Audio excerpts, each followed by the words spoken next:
साथियों, welcome back to my YouTube channel. तो कैसे हो आप सब दोस्तों। आज की ये क्लास है बीएड फर्स्ट ईयर के paper first knowledge and curriculum की, जिसमें आज हमारा टॉपिक है सामाजिक परिवर्तन यानी कि सोशल चेंज।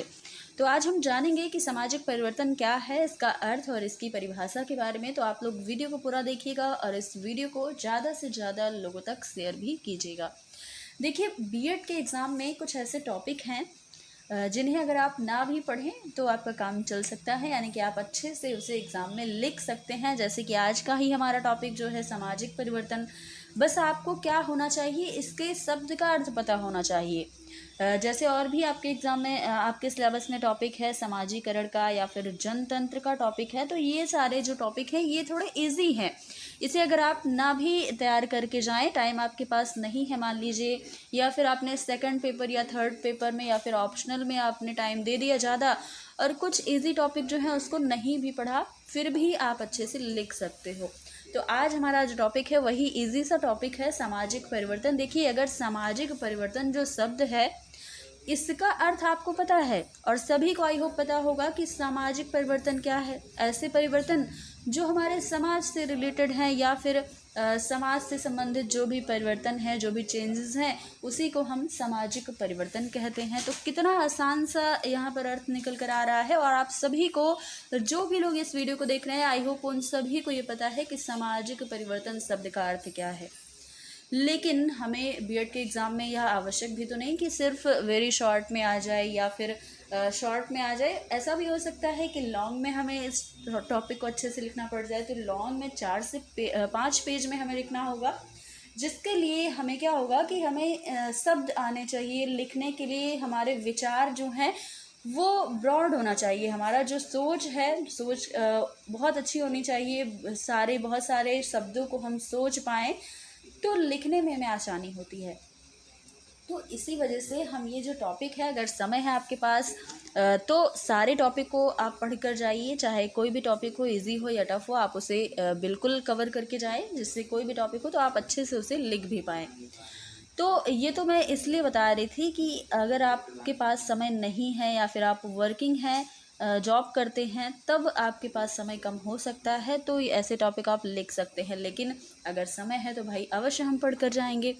तो आज हम जानेंगे कि सामाजिक परिवर्तन क्या है। देखिएगा, सामाजिक का अर्थ क्या होता है, समाज से संबंधित जो भी चीज़ें समाज से संबंधित हैं वह सामाजिक ही हैं।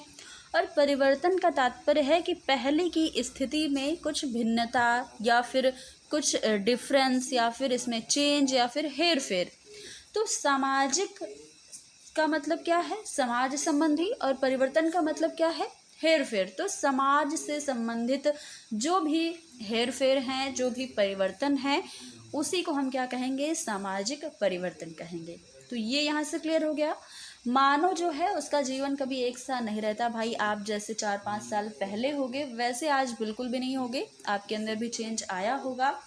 और आपसे संबंधित जो भी चीज़ें हैं, हर एक चीज़ों में चेंज तो आता ही रहता है। और चेंज क्या है, बहुत ही आवश्यक है। किसी की भी लाइफ में चेंज होना काफ़ी आवश्यक है। तो भाई, जब हमारे जीवन में चेंज होना आवश्यक है तो हमारे समाज में चेंज होना क्यों आवश्यक नहीं है। हर एक जगह परिवर्तन होना चाहिए, क्योंकि ये जो मनुष्य है ये गतिशील है, ये हमेशा बदलता है और आगे बढ़ता है।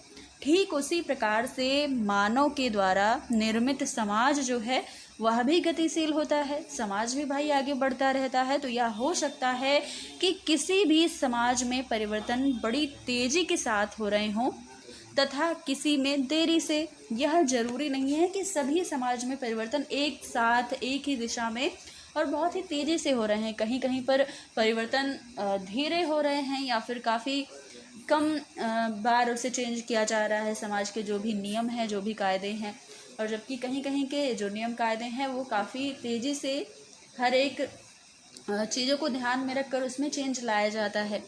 तो समाज में परिवर्तन होते ही रहते हैं, लेकिन यह निर्विवाद सत्य है कि संसार का कोई भी समाज जो है वो परिवर्तन की लपेट से बच नहीं सकता है। हर एक जगह चेंज होता अवश्य है, चाहे देर से हो या फिर पहले हो।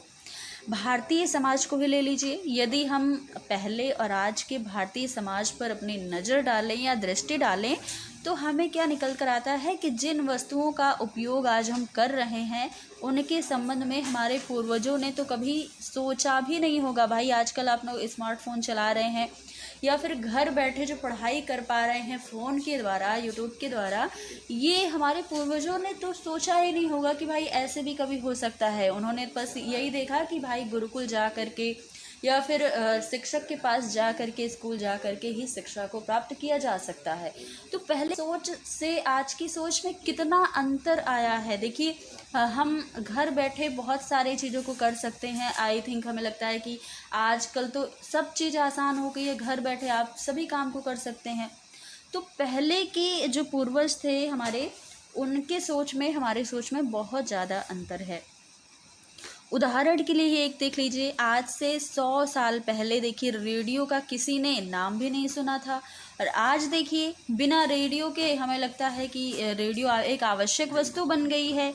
फ़ोन के बारे में किसी ने पहले नहीं सुना होगा, कंप्यूटर के बारे में नहीं सुना होगा, और आज हमें लगता है कि फ़ोन और कंप्यूटर ना होगी तो हमारी लाइफ कैसी होगी, उसके बारे में तो हमने सोचा ही नहीं, क्योंकि फ़ोन और लाइफ एक हमारी आवश्यक वस्तु बन गई है।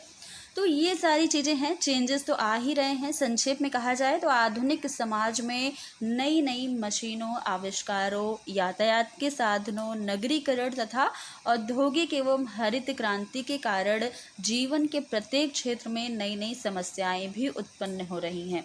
और जो समस्याएं हमारे सामने आ रही हैं, तो इन समस्याओं को सुलझाने के लिए अनेक अनेक साधन भी जुटाए जा रहे हैं, अनेक अनेक साधन, नए नए साधन बनाए जा रहे हैं, नई नई मशीनों का निर्माण हो रहा है। परिणाम स्वरूप क्या हुआ कि पहले के समाज की अपेक्षा आज के समाज में दिन प्रतिदिन जो है वो परिवर्तन होते जा रहे हैं। तो समाज से संबंधित कई सारे परिवर्तन हैं जो हो रहे हैं, और यही क्या है, इन परिवर्तनों को ही हम सामाजिक परिवर्तन कहते हैं। तो आई होप आपको ये चीज़ बहुत अच्छे से क्लियर हो गई कि सामाजिक परिवर्तन क्या है। समाज से संबंधित जो भी परिवर्तन है, चाहे हमारे विचारों में परिवर्तन हो या फिर कोई वस्तुओं का आविष्कार करना हो, बहुत सारे चेंजेस जो हैं हो रहे हैं समाज से संबंधित, उसे हम सामाजिक परिवर्तन कहेंगे। आगे देखिएगा, सामाजिक परिवर्तन की परिभाषा जो है कुछ विद्वानों ने परिभाषा दी है। जैसे कि सर जोन्स ने कहा कि सामाजिक परिवर्तन एक ऐसा शब्द है जो सामाजिक प्रक्रियाओं तथा सामाजिक संगठन के किसी अंग में अंतर अथवा रूपांतर को वर्णन करने के लिए प्रयोग किया जाता है। अगली परिभाषा गिलिन और गिलिन के अनुसार है कि सामाजिक परिवर्तन जीवन की मानी हुई रीतियों में होने वाले परिवर्तन को कहते हैं, चाहे ये परिवर्तन भौगोलिक दशाओं में हो या फिर सांस्कृतिक दशाओं में हो, अथवा जनसंख्या की रचना या सिद्धांतों के परिवर्तन में, अथवा प्रसार से, अथवा समूह के अंदर ही आविष्कारों के फलस्वरूप हुए हों। अगली परिभाषा है मेरिल तथा एंड्रिज के अनुसार कि सामाजिक परिवर्तन का यह अर्थ है कि बहुत बड़ी संख्या में व्यक्ति कार्य कर रहे हैं जो कुछ दिनों पहले अथवा उनके पूर्वजों के कार्य से अलग है। यानी कि व्यक्ति कार्य तो कर रहे हैं, लेकिन वह कार्य क्या है, हमारे पूर्वजों से बिल्कुल अलग है, भिन्न है। अर्थात जब मानव व्यवहार संशोधित हो रहा है, हमारा व्यवहार है उसमें परिवर्तन आ रहा है, तो सामाजिक परिवर्तन का ही एक वह संकेत माना जाएगा। तो ये 2 से 3 परिभाषा यहाँ पर दी गई हैं जो आपको ध्यान रखनी है, क्योंकि देखिए आप टॉपिक को तो अपने शब्दों में लिख सकते हो, लेकिन परिभाषा को तो अपने शब्दों में नहीं लिख सकते, इसलिए भी हमें टॉपिक को पढ़ना आवश्यक हो जाता है। तो आप सभी इनमें से 2 से 3 परिभाषा जो है वो याद रखिएगा, क्योंकि जब आप एग्ज़ाम में परिभाषा लिख कर आओगे तो वहाँ आपको मार्क्स भी और अच्छे से मिलने के चांस होते हैं। तो परिभाषा भी ज़रूर लिखिएगा। हर एक टॉपिक में आप कोशिश कीजिए कि 2 से 3 परिभाषा अवश्य आपको याद रह पाए। तो ये आज का हमारा टॉपिक था, ये क्लास थी। आपको कैसी लगी ज़रूर बताइएगा, और अगर वीडियो पसंद आई तो लाइक शेयर कीजिएगा। चैनल को अब तक सब्सक्राइब ना किया हो तो कर लीजिएगा। यहाँ पर आपको लगातार बीएड की क्लासेस दी जाती हैं, और कई सारी क्लासेस आपको पहले भी दी जा चुकी हैं। प्लेलिस्ट ऑलरेडी बनी है। आप कोई भी टॉपिक पढ़ना चाहो तो प्लेलिस्ट चेकआउट कर सकते हो। पेपर फर्स्ट, सेकंड, थर्ड सभी जो अनिवार्य आपके विषय हैं बीएड के, उनकी प्लेलिस्ट आपको मिल जाएगी। ऑप्शनल सब्जेक्ट की क्लास यहाँ पर नहीं दी जाती है, ये भी आपको मैं बता दे रही हूँ, क्योंकि ऑप्शनल सब्जेक्ट जो हैं किसी के एक भी नहीं, और मैंने भी शायद खुद किसी एक ही विषय से किया होगा, तो इसलिए मैं सारे विषय तो नहीं पढ़ा सकती, इसलिए भाई ऑप्शनल सब्जेक्ट की क्लास यहाँ पर नहीं मिलती है, और जो भी पेपर हैं जो अनिवार्य हैं वो आपको दिए जाते हैं। तो ये क्लास ज़्यादा से ज़्यादा लोगों तक शेयर कीजिएगा। आज की क्लास बस यहीं तक रखते हैं, फिर मिलेंगे अगली क्लास में कुछ नए टॉपिक के साथ। तब तक के लिए धन्यवाद।